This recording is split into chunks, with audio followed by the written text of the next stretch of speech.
Assalamualaikum warahmatullahi wabarakatuh. Kembali lagi di channel Bagong Cerpen. Untuk kisah kali ini saya akan membawakan sebuah cerita yang berjudul Kos-kosan murah bekas pembunuhan. Sebelum kita lanjut ke ceritanya, tekan dulu tombol like video ini. Dan jangan lupa tekan juga tombol subscribe channel ini. Nyalakan juga lonceng notifikasinya, agar tidak ketinggalan cerita-cerita lainnya dari channel ini. Dan seperti apa untuk kisah kali ini? Langsung saja kita masuk ke ceritanya. Rangga adalah seorang pemuda dari desa Jombang yang merantau ke Surabaya untuk mencari pekerjaan. Setelah beberapa kali melamar ke berbagai perusahaan, akhirnya ia diterima bekerja di sebuah perusahaan di kota itu. Dengan rasa senang bercampur lega, ia mulai memikirkan satu hal penting, mencari kos-kosan yang dekat dengan tempat kerjanya. Pagi itu, Rangga duduk di sebuah warung kopi dekat tempat kerjanya, membuka ponselnya, dan mulai mencari kos-kosan melalui Google Maps. Kos Surabaya murah dekat kantor. Ia menelusuri beberapa hasil pencarian, membaca ulasan, dan melihat foto-foto yang tersedia. Namun banyak kos yang harganya cukup mahal untuk kantongnya. Gila, 1 jutaan ke atas semua. Duitku bisa habis cuma buat bayar kos, gumam Rangga sambil menggaruk kepalanya. Seorang pria tua yang duduk di sebelahnya mendengar gumaman itu. "Cari kos, nak?" tanya pria tua itu sambil menyeruput kopinya. Rangga mengangguk. "Iya, Pak. Saya baru dapat kerja di sini. Jadi butuh tempat tinggal yang dekat dan murah." Pria tua itu tersenyum kecil. "Kalau mau yang murah, coba cari di daerah belakang pasar sana. Banyak kos-kosan yang harganya lebih terjangkau dibanding yang di sekitar jalan utama ini." "Di belakang pasar, Pak?" Rangga sedikit ragu. "Iya, tapi ya kalau murah tentu fasilitasnya juga seadanya." "Coba saja tanya-tanya," pria itu memberi saran. Setelah menghabiskan kopinya, Rangga berterima kasih dan segera bergegas menuju daerah yang dimaksud. Ia berjalan kaki, melewati gang-gang kecil dan beberapa rumah tua. Beberapa kali ia bertanya kepada warga sekitar, "Permisi, Bu, saya mau tanya, di sekitar sini ada kos-kosan yang murah?" Tanya Rangga kepada seorang ibu-ibu yang sedang menyapu halaman rumahnya. "Oh, ada, Mas, coba ke gang sebelah, ada kos Pak Slamet. Biasanya dia kasih harga lebih murah dibanding yang lain." "Oh iya, Bu." "Terima kasih, Mbak." Rangga mengikuti petunjuk ibu itu, dan akhirnya sampai di depan sebuah bangunan kos sederhana. Bangunannya agak tua tetapi tampak cukup bersih. Di depan pintu gerbang, ada papan kayu bertuliskan "Kos Putra Murah, hubungi Pak Slamet." Tanpa ragu, Rangga mengetuk pintu. Tak lama seorang pria parubaya keluar. "Cari kos?" tanya pria itu ramah. "Iya, Pak. Saya baru dapat kerja di sini, jadi butuh kos yang dekat dan murah." Pak Slamet mengangguk. "Di sini masih ada kamar kosong. Harga sewanya juga murah, cuma 600.000 per bulan. Sudah termasuk listrik dan air." Rangga terkejut. "Serius, Pak? Murah banget." "Iya, saya memang sengaja kasih harga segitu buat perantau biar nggak terlalu berat. Tapi kamarnya agak sederhana ya. Mau lihat dulu?" Tanpa pikir panjang, Rangga mengangguk. Ia mengikuti Pak Slamet masuk ke dalam kos. Koridornya agak gelap, dengan beberapa lampu yang berkedip-kedip.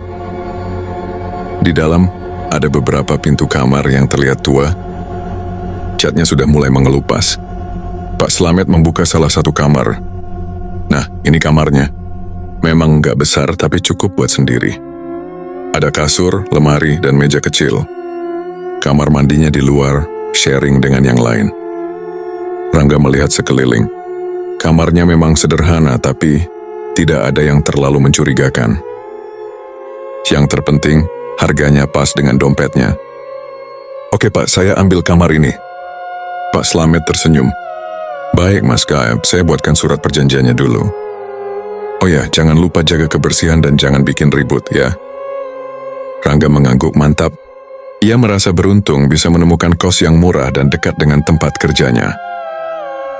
Namun tanpa ia sadari, ada sesuatu yang mengintai dari balik lorong gelap di ujung kos itu. Setelah menyelesaikan urusan administrasi dengan Pak Slamet, Rangga segera membawa barang-barangnya ke kamar barunya di lantai 2. Kamar nomor 5. Ia menaiki tangga kayu yang agak berderit, lalu berjalan melewati lorong yang remang-remang dengan beberapa lampu yang sudah mulai redup. Setibanya di depan kamar, ia mengeluarkan kunci yang diberikan oleh Pak Slamet dan membuka pintu. Kamar itu memang sederhana, hanya ada kasur tipis, lemari kayu kecil dan meja belajar yang sedikit berdebu. Jendela kamarnya menghadap ke halaman belakang kos, yang tampak sepi dengan beberapa pohon rindang. Lumayanlah buat tinggal sementara, agumam Rangga sambil meletakkan tasnya di atas kasur. Setelah membereskan barang-barangnya, ia mengeluarkan ponselnya dan menghubungi ibunya di kampung. "Hello, Bu." "Iya, Nak. Gimana kerjaan sama tempat tinggalnya?" Suara ibunya terdengar dari telepon. "Alhamdulillah, Bu. Udah dapat kerjaan dan kos juga. Murah, jadi nggak terlalu nguras uang." "Ya syukurlah. Yang penting jaga diri ya. Kalau ada apa-apa kasih tahu Ibu." "Iya, Bu.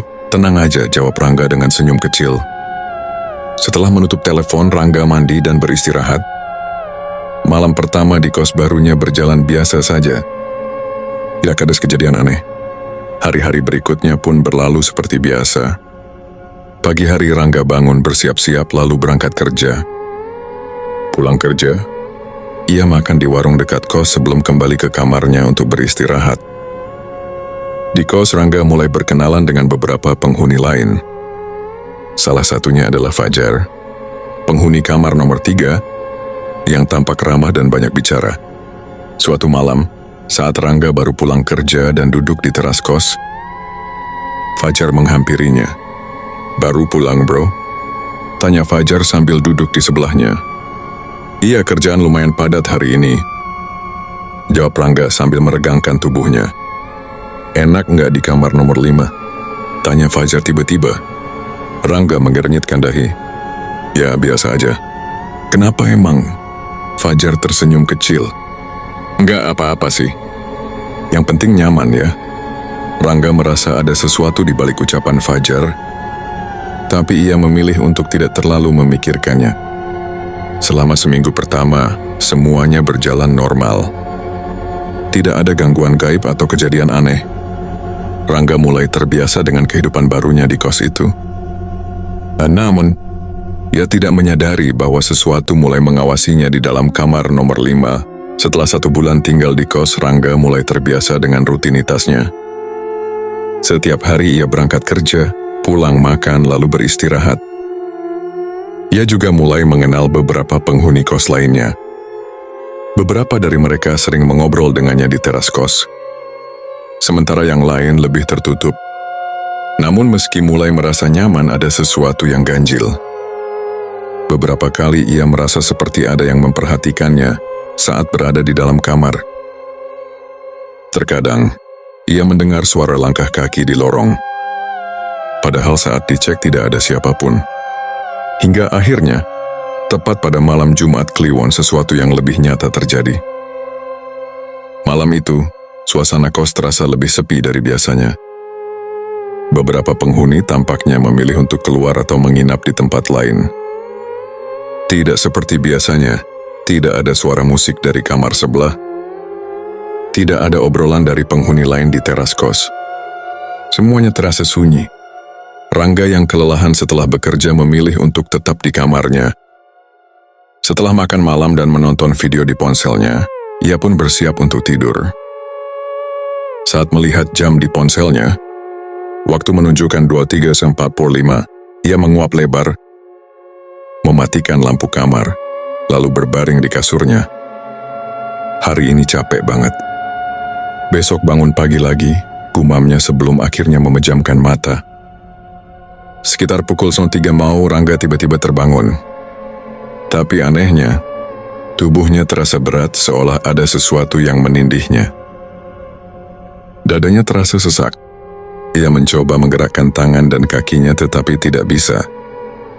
Panik mulai merayap dalam pikirannya. Ida ingin berteriak, tapi suara seolah tertahan di tenggorokan. Lalu terdengar suara. Hehehe.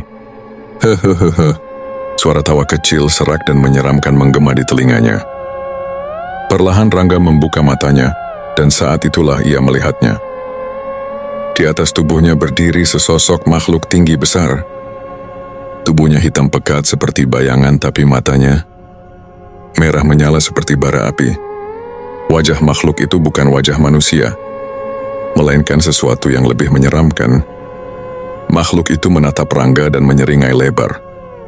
Napasnya berat dan kasar. Wah, di sini. Suara makhluk itu dalam dan bergema. Jantung Rangga berdegup kencang.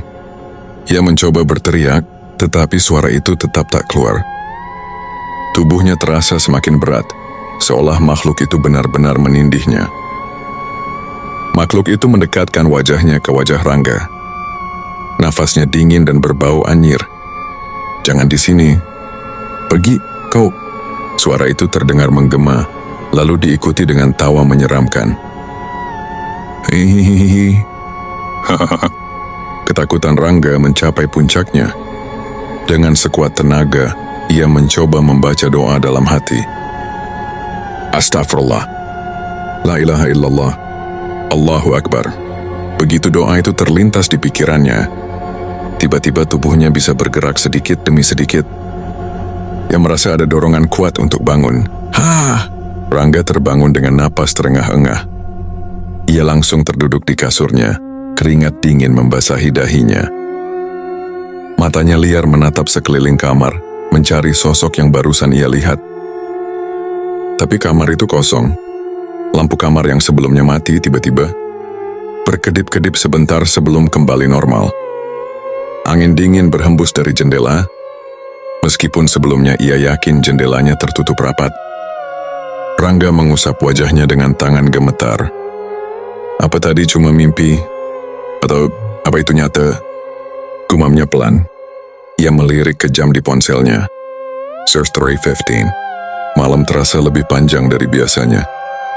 Ia mencoba untuk tidur lagi. Tetapi setiap kali memejamkan mata, bayangan makhluk itu kembali terlintas dalam pikirannya. Sejak kejadian ketindihan sebulan lalu, Rangga mencoba menenangkan dirinya dengan berpikir bahwa itu hanya mimpi buruk.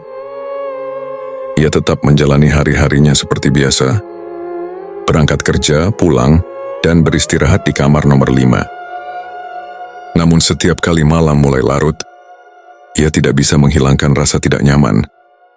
Beberapa kali ia mendengar suara langkah kaki di lorong saat semua penghuni kos sudah tertidur, atau suara ketukan pelan di dinding kamarnya yang entah berasal dari mana. Meski begitu, ia berusaha mengabaikannya. Hingga akhirnya tepat 1 bulan setelah kejadian pertama, malam Jumat Kliwon kembali datang. Malam itu, malam terasa lebih dingin dari biasanya.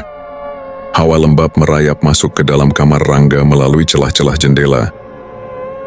Gorden tipis di dekat meja belajarnya bergoyang perlahan meskipun angin dari luar tidak terasa kuat. Hari itu Rangga pulang kerja lebih larut dari biasanya. Lelah setelah seharian bekerja, ia langsung membersihkan diri dan berbaring di kasur tanpa banyak berpikir. Ia melihat ponselnya. 23:45. Jumat Kliwon lagi. Sudahlah. Jangan dipikirin, gumamnya, lalu menaruh ponselnya di samping bantal. Tak lama setelah itu ia pun tertidur. Sekitar pukul 12.30 malam Rangga tiba-tiba terbangun. Namun matanya masih berat, pikirannya masih berada di antara sadar dan tidak. Dalam kondisi setengah sadar, ia melihat sesuatu di pojokan kamar. Awalnya samar-samar seperti bayangan putih yang berdiri diam. Tapi ketika kesadarannya mulai pulih, tubuhnya menegang. Sosok itu bukan bayangan biasa. Di pojok kamar, berdiri sesosok perempuan berbaju putih. Tubuhnya tinggi dan kurus, rambutnya panjang tergerai menutupi wajahnya.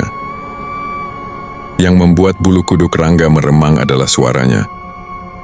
Perempuan itu menangis bukan tangisan biasa, melainkan tangisan pilu yang terdengar menderu-deru. Suaranya bergema di dalam kamar menciptakan suasana mencekam. Hicks, tolong aku. Tangisan itu penuh kepedihan. Suaranya bergetar, seolah benar-benar meminta pertolongan. Rangga yang masih setengah sadar hanya bisa memandangi sosok itu dengan mata membelalak. Keringat dingin mulai mengucur dari dahinya. Jantung Rangga mulai berdetak lebih cepat. Udara di dalam kamar terasa semakin dingin, membuat bulu kuduknya berdiri. Astagfirullah. Siapa itu? Pikirnya panik. Ia mencoba menggerakkan tubuhnya tetapi kakinya terasa lemas. Napasnya tersengal. Ia ingin mengalihkan pandangan, tapi matanya terus terpaku pada sosok perempuan yang berdiri di pojokan. Tolong aku. Suaranya semakin lirih, namun tetap terdengar jelas di telinga Rangga. Hawa dingin semakin kuat seperti ada sesuatu yang perlahan mendekat. Rangga merasa jika ia tidak melakukan sesuatu yang buruk akan terjadi. Dengan sekuat tenaga ia memejamkan mata dan mulai membaca doa. Awalnya suaranya bergetar, tetapi ia memaksakan diri untuk tetap membaca. A'udzubillahi minasyaitonirrajim. Aku berlindung kepada Allah dari godaan setan yang terkutuk. Bismillahirrahmanirrahim. Dengan nama Allah yang Maha Pengasih lagi Maha Penyayang. Lalu ia melanjutkan dengan membaca ayat kursi dengan sepenuh hati. Allahu la ilaha illa huwal hayyul qayyum. La ta'khudzuhu sinatu wa la naum. Lahu ma fis samawati wa ma fil ardh. Tangannya gemetar, tetapi ia terus membaca. Ketika sampai pada bagian wala ya'uduhu hifdhuhuma wa huwal aliyul azim.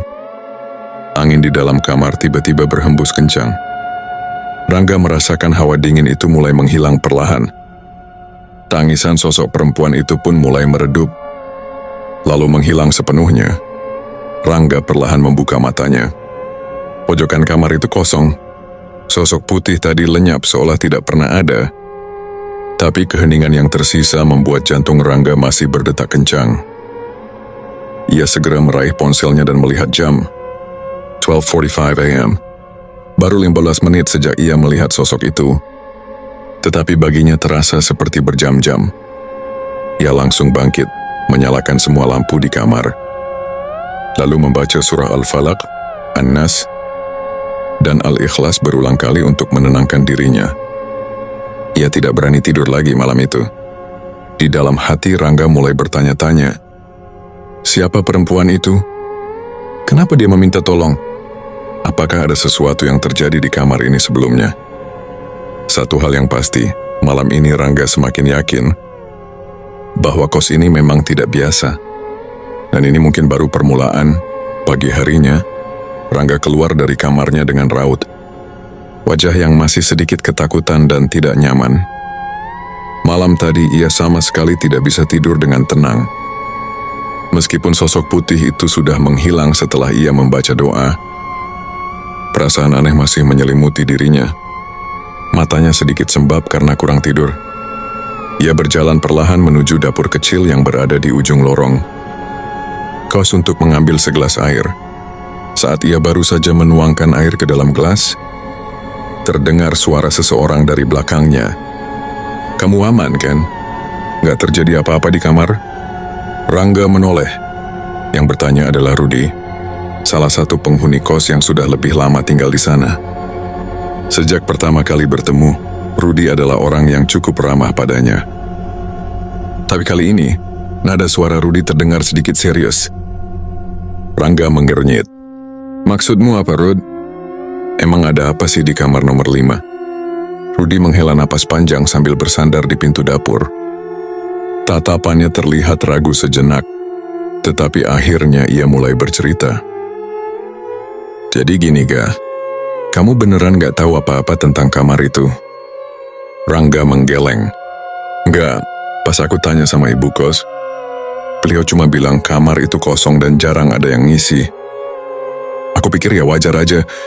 Tapi kenapa sih? Rudy mendekat sedikit, menurunkan suaranya seperti takut ada yang mendengar.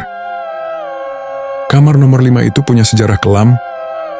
Kah dulu ada pembunuhan di kamar itu? Jantung Rangga langsung berdegup kencang. Ia menelan ludah berusaha tetap tenang. Pembunuhan? Serius, Rod? Tanyanya dengan suara sedikit bergetar. Rudy mengangguk. Iya, dulu kos ini kan seharusnya khusus buat laki-laki. Tapi ada satu penghuni yang diam-diam sering bawa cewek ke dalam kamarnya. Nah, suatu malam dia bawa seorang perempuan ke kamar nomor 5 itu. Dan gak ada yang tahu pasti kenapa. Tapi dia membunuh perempuan itu di dalam kamar.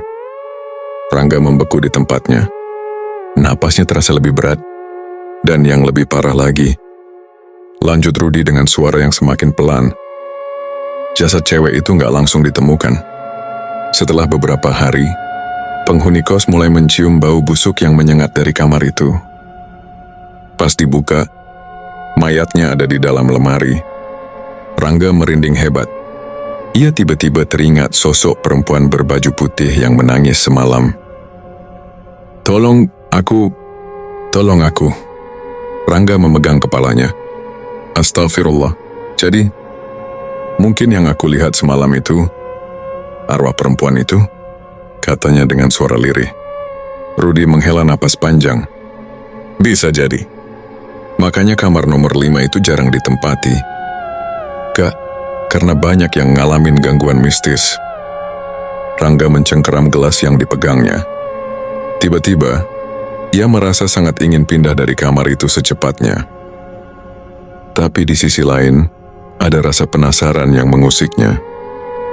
Siapa perempuan itu sebenarnya? Kenapa arwahnya masih bergentayangan?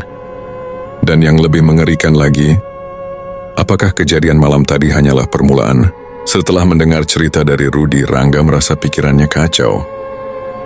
Setiap kali ia mengingat kejadian semalam, perasaan merinding kembali menyergap tubuhnya.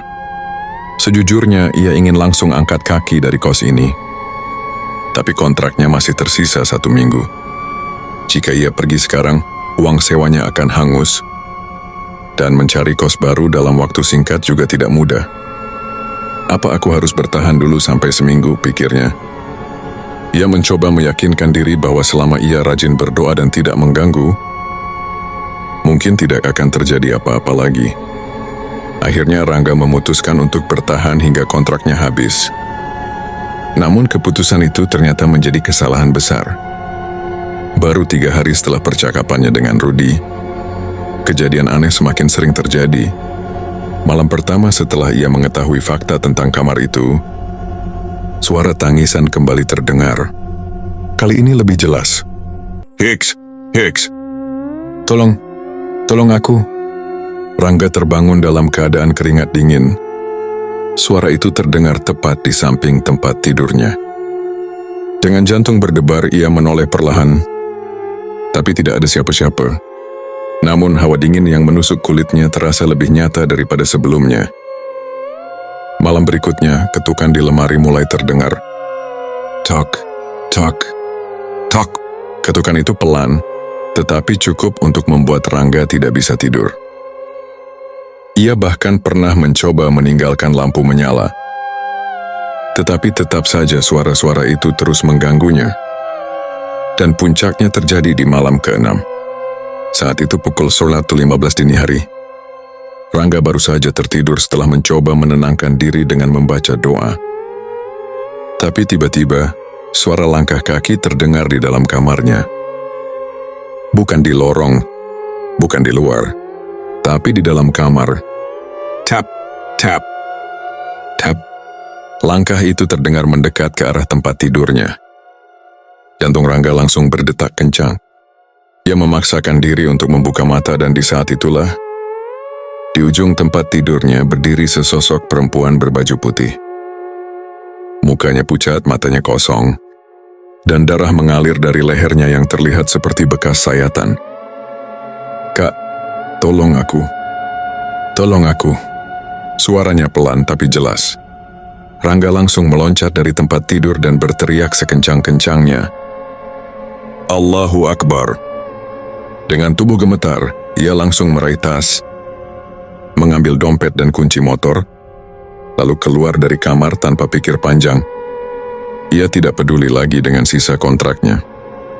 Ia tidak peduli lagi dengan barang-barangnya yang tertinggal. Yang ia tahu, ia harus keluar dari tempat itu secepatnya. Rangga berlari ke arah parkiran dengan napas tersengal.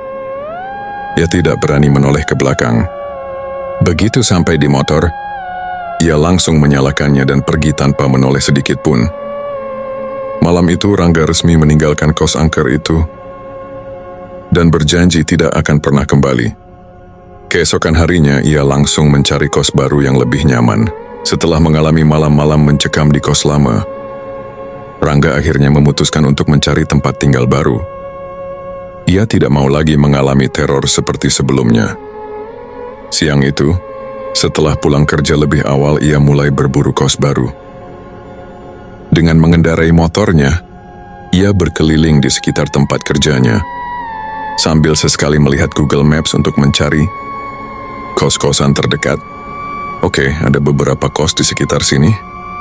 Coba kita cek satu persatu. Rangga mengarahkan motornya ke sebuah gang kecil yang tampaknya banyak terdapat kos-kosan. Di kanan kiri jalan, ia melihat beberapa plang bertuliskan "Terima Kos Putra".